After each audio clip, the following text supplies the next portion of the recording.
যারা ননভেজ খান তাদের নিরামিষ রান্না শুনলে মনটা খারাপ হয়ে যায়। এভাবে নিরামিষ আলু পোস্ত রান্না করে দেখবেন সবাই আবার খেতে চাইবে। Welcome to our channel. আপনারা দেখছেন রান্নার হাট। আজকের রেসিপি নিরামিষ আলু পোস্ত।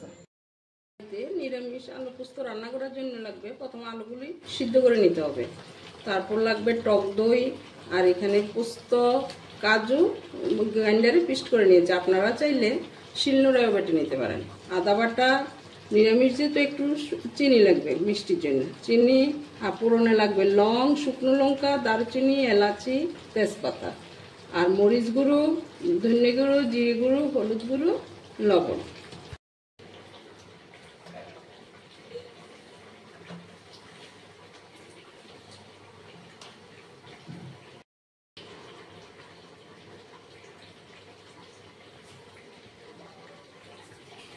তেল দিয়ে হালকা করে আলুগুলি ভেজে নেব।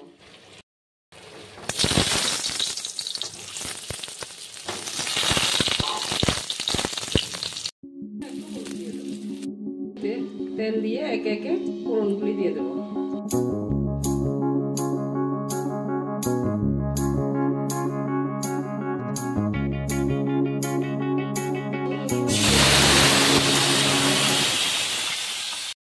মশলাগুলি কষানো হয়ে গেলে তাতে পরিমাণ মতো টক দই দিয়ে দেব।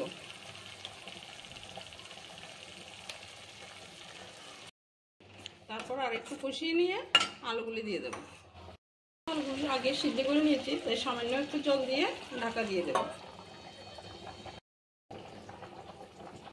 গরম মশলা ও ঘি দিয়ে আলু পোস্তটা নামিয়ে নেব। রেসিপিটা কেমন লাগলো অবশ্যই কমেন্টে জানাবেন। এরকম নতুন নতুন ভিডিওর জন্য সাবস্ক্রাইব করতে ভুলবেন না।